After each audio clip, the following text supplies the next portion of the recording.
Саламатсыздар, урматтуу Чалкан медиа каналынын көрөрмандары, өлкөбүздө алынган акыркы сааттагы жаңылыктар менен сиздерди тааныштырабыз. Каналыбызга катталып, ой-пикирлериңиздер менен бөлүшүңүздөр. Баткендин 25 жылдык мааракесине карата 25 объект ачылат. Баткендин түзүлгөндүгүнүн 25 жылдыгына карата 25 объектинин ачылуусу күтүлүүдө. Бул тууралуу облустук өкүлчүлүктөн билдиришти. Анын ичинде кызматтык турак үйлөр, административдик имараттар, спорт зал, бала бакча, мектеп сыяктуу социалдык объектилер жана ишканалар бар. Имараттардын ачылышы 14 октябрда болору кошумчаланды. Сонун жаңылык. Сиз билген жана ишенген Умбем клиникасы эми сизге дагы да болсо жакыныраак болду. Анткени бизде жаңы филиал ачылды. Андыктан келип, өзүңүздүн жана жакындарыңыздын ден соолугуна кам көрүшүңүздү сунуштайбыз. Биздин жогорку даражадагы дарыгерлер төмөндөгү адистиктер боюнча кабыл алат: стоматология, гинекология, терапия, лор, хирургия, педиатрия, урология, УЗИ жана башка адистиктер. Лабораториялык анализдин 5000ден ашуун түрү алынат. Жогорку даражадагы стерилизациялоо. Биздин дарек ВДНХ метросу, Кондратюка көчөсү 2. Телефон номерибиз 8925 103 22 55. Кабыл алууга алдын ала жазылып келүүңүздөрдү суранабыз. Умбем клиникасы. Сиздин ден соолугуңуз, биздин камкордук. Садыр Жапаров КМШ саммитинин тар чөйрөсүндө сүйлөдү урунтуу учурлар. Мамлекет башчысы Садыр Жапаров Москвада өтүп жаткан КМШга мүчө мамлекеттердин башчыларынын кеңешинин кезектеги жыйынында тар форматында сүйлөдү. Президент маалымат кызматы билдиргендей, жыйында өлкө башчылары шериктештиктин алкагында кызматташууну тереңдетүү маселелерин, регионалдык жана эл аралык күн тартибинин актуалдуу аспектилерин талкуулашты. Өлкө башы токтолгон маселелер: Кыргыз тарапы улуу жеңиш боюнча КМШ алкагында өтө турган бардык иш-чараларга активдүү катышат. Кыргызстандын КМШнын алкагында көп пландуу кызматташтыкты арттыруу максатыбыз бар. Анын ичинде сооданы көбөйтүүгө, транспорттук логистикалык каттамдарды өнүктүрүүгө жана өркүндөтүүгө, өнөр жай кооперациясында, айыл чарбасында, инфраструктурада жана башка тармактарда биргелешкен долбоорлорду түзүүгө кызыктар. Өлкө азык-түлүк жана энергетикалык коопсуздукту камсыз кылуу, ошондой эле жаңы алдыңкы технологияларга жана инновацияларга жетүү үчүн биргелешкен иштерди жүргүзүүгө да кызыктар. Эмгек мигранттардын кирүүсүнө чектөөлөрдүн күчөтүлүшүнө тынчсызданып, КМШнын алкагында алардын эркин жүрүүсүн камсыз кылууга багытталган чечимдерди издөө боюнча ишти улантуу керектигин белгиледи. Кыргызстан КМШ алкагында кызматташууну жана өлкөлөр ортосундагы достук мамилелерди өнүктүрүүнү мындан ары да колдойт. Ошто курулушта иштеп жаткан 16 жаштагы бала 13-кабаттан кулап каза болду. Ошто курулушта иштеп жаткан 16 жаштагы бала 13-кабаттан кулап кетип каза болгонун Ош милициясынан кабарлашты. Маалыматка ылайык, кырсык тууралуу маалымат милицияга 5 октябрь күнү саат 12:00 чамасында келип түшкөн. Ош шаарынын Шамиев бир дарегинде курулуп жаткан көп кабаттуу үйдөн бир адам кулап кеткени кабарланган. Жерине барган тергөөчүлөр каза болгон адам Өзгөндүн 16 жаштагы тургуну, Ош мунун колледжинин студенти экенин аныкташкан. Алар келишим менен таштандыны тазалоо үчүн убактылуу ишке алынганы белгилүү болду, деди облустук милициядан. Ошондой эле тергөө жүрүп, бардык тараптарга юридикалык баа берилери кошумчаланды. Зардалыга салымчу жолдун наркы 390 миллион сомго жетери белгилүү болду. Баткен облусундагы Зардал айылына жол салуу үчүн тендер жарыяланды. Тиешелүү жарыя мамлекеттик сатып алуулар порталына жайгаштырылган. Жаңы курулуучу жолдун узундугу 4,2 чакырымды түзөт. Компаниялар 22 октябрга чейин тапшырык берип, ал эми иштер 1 жылдын ичинде аякташы керек. Буга чейин президент Садыр Жапаров аталган айылга барып, калктуу конушка бара турган жолдун курулушу башталарын айткан. Сокиясы үстүндө жүрүүгө татыктуу эмес. Арбакейжи сайты саясатчы, жарандык активист, журналисттерге Сооронбай Жээнбеков экс-президент катары сый үстүндө жүрүүгө татыктуу деген соол салышкан. Соолуну сиздерге сунуштайбыз. Эл тарабынан куулган экс-президент Сооронбай Жээнбеков экс-президент катары сый үстүндө жүрүүгө татыктуу. Канат Сагынбаев, коомдук ишмер: менин жеке пикирим боюнча Сооронбай Жээнбеков экс-президент макамын алып жүрүүгө татыктуу эмес. Себеби эл тарабынан куулуп, октябрь окуяларында Аянтта Үмүтбек деген жаш бала каза тапкан. Ошол кездеги күч түзүмдөрдүн башчылары жоопко тартылмак түгүл издөөгө алынган да жок. Тескерисинче, Сооронбай Жээнбековдун ошол убактагы ийимдеги кадрлары бир топ саясатчылар жана активисттерге карата кылмыш ишин козгоп, соттук териштирүү жүргөн. Алардын катарында мен дагы бар болчумун. Садыр Жапаров бийликке келгенден кийин баарыбыз акталдык. Сооронбай Жээнбеков жалгыз Үмүтбектин кыйылган өмүрү үчүн гана эмес, Кой таш окуясы, пандемияга келтирилген мүнчүлүктүктөрдүн кесепетинен миңдеген жарандардын өлүмүнө жоопкер. Андыктан анын мынтип тойлордо жүрүшүн мен туура меселе көрөм. Бирок ошол той ээлеринин жеке укугу жөнүндө кеп да кимди жакшылыгына чакырат, кимди чакырбайт дегендей. Бирок моралдык жактан алганда Сооронбай Жээнбековдун өзүнө суроо салыш керек. Эл арасында тойлоп жүрүш үчүн өзүнө канчалык кабир алып келет. Бирок бул кишиде намыс жок той. Анткени президентибиз маанилүү мамлекеттик иш-чараларда мен келгенде өлкө казынасы итке минип калган эле десе, маңдайында угуп отура берүүдө.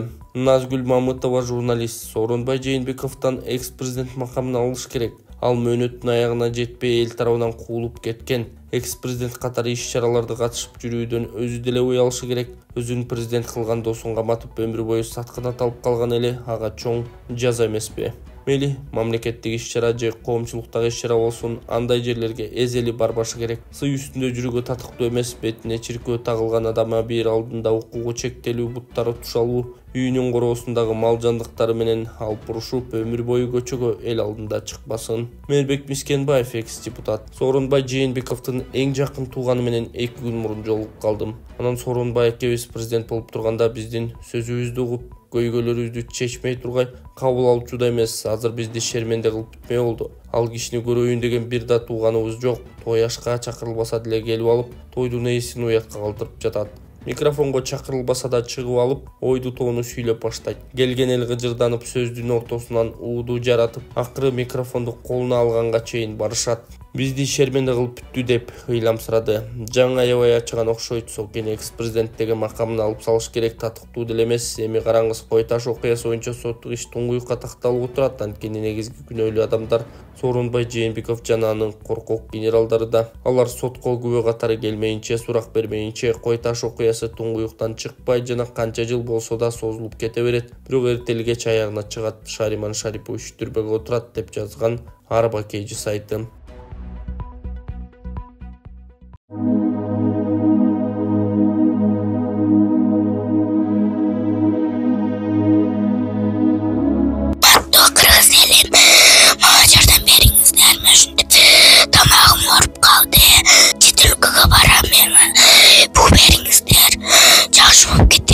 Эгер колуңуздардан келсе дагы жардам берип коюңуздар.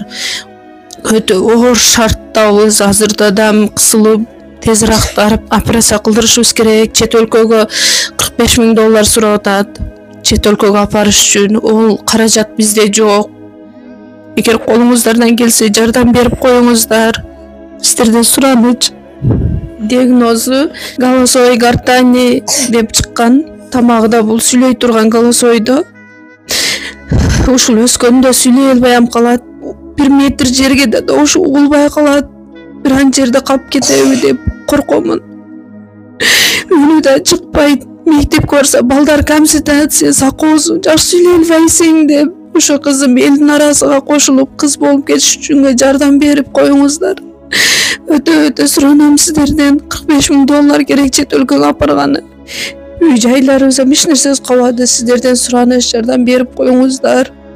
М-банк Анархан деп чыгат, Сбербанк Гүнназик деп чыгат. М-банктагы номерге чалсаңыздар тактап мен өзүмдө болот. Сураныш, сиздерден жардам берип коюңуздар. Жакшы болуп кетсин деп Кудайдан түнү күнү Кудайдан тилеймин. Битте кызым бар. Ошо кызым үчүн жардам берип коюңуздар.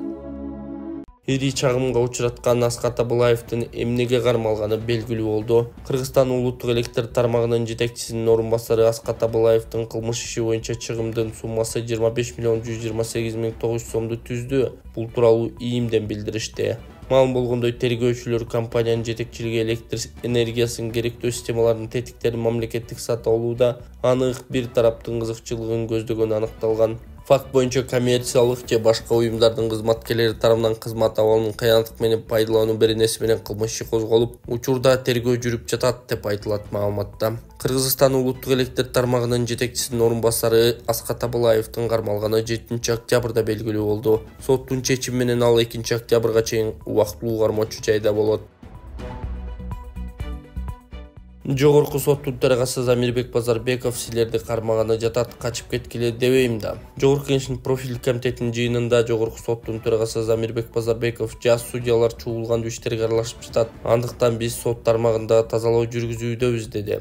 Базарбековдун айтымында учурда сот тармагында тазалоо иштери жүрүп жатат. Жогорку соттун жетекчилиги системадагы кемчиликтерди жашыруун көздөбөйт. Орunu кантип жашырсаң да аны өлүм ачыкка чыгарат, унчукпай отурсак биз кантип өнүгөбүз. Сот залында видеокамералар жөн эле бузулуп калып жатат, бирок эл азыртан эле айтып жатат, элден бир нерсени жашууда деп. Мен эч качан туура эмес ишке аралашкан судьяларды жактабайм. Азыркы кезде керек болсо кичинекей баласы бар аял судьяларды кармап жатышат. Биз мыйзам бузган соттордон тазаланышыбыз зарыл. Туура эмес иштерге аралашкандар бул системага жакын деле кошулган жаш балдар. Мен алардын көбүн тааныбайм да, аларды жаңы соттор деп айтууга болот. Биз аларды кантип жашырабыз, керек болсо мен силерди кармаганы жатат, качып кеткиле дебейм да, деди Базарбеков. Эске салсак 2023-жылы ар кандай мыйзам бузуулар жана коррупция боюнча 8 судья иштен бошотулган. Судьяны резонанстуу камакка алуулардын бири ушул жылдын 2-июлунда болгон. Чүй облустук сотунун судьясы кызматтык унаасы менен тергөө органдарынан из жашырууга аракет кылып кырсыкка учураган. Таанышын дээрлик $30,000 алдап кеткен шектүү кармалды. Бишкекте чала таанышын дээрлик $30,000 алдап кеткен шектүү кармалганын Ички иштер министрлигинен билдиришти. Милицияга Бишкек шаарынын тургуну кайрылып, Бириккен Араб Эмираттарынан Lexus GX 460 үлгүсүндөгү автоунаа алып келип берем деп $29,500 өлчөмүндөгү акча алып качып кеткен. Жаранга карата чара көрүп берүүнү суранган. Окуя боюнча Бишкек шаардык Ички иштер баш кошкармалыгынын тергөө кызматы тарабынан Кыргызстандын кылмыш жаза кодексинин алдамчылык беренеси менен кылмыш иши козголгон. Көрүлгөн чаралардын натыйжасында ББ аттуу жаран кармалып соттун чечими менен камакка алынды. Учурда кылмыш иши боюнча тергөө иштери улантылууда. Эгерде аталган кармалган жарандын аракеттеринен жабыр тарткандар болсо, кийинки номерлер боюнча Бишкек шаардык Ички иштер башкармалыгына кайрылсаңыздар болот. 0703 91 36 80 0777 01 17 84 же 102 номерине чалып милицияга маалымдаңыздар. Олжобай Шакир абактан чыкты. Жазуучу жана публицист Олжобай Шакир 8 октябрда абактан бошотулду. Буга чейин жогорку сот Олжобай Шакирди 3 жылда пробация менен эркиндикке чыгаруу чечимин кабыл алган. Эске салсак 14 майда Чүй облусунун Аламедин райондук соту Олжобай Шакирди 5 жылга эркинен ажыраткан. УКМК Олжобай Шакирге кылмыш жаза кодексинин 278-беренеси массалык башаламандыктар менен кылмыш ишин козгоп 2023-жылдын 23 августунда кармалган. Акылбек Жапаров Мюнхенге иш сапары менен барат. Өкмөт башчы Акылбек Жапаров Германиянын Мюнхен шаарына иш сапары менен барат. Бул тууралуу өкмөт маалымат кызматы билдирди. Сапардын алкагында Жапаров Кыргызстан-Германия бизнес форумуна ишкерлер кеңешинин отурумуна катышат. Ошондой эле ар бир катар эки тараптуу жолугушууларды өткөрүп, бир нече ишкананы да кыдырмакчы.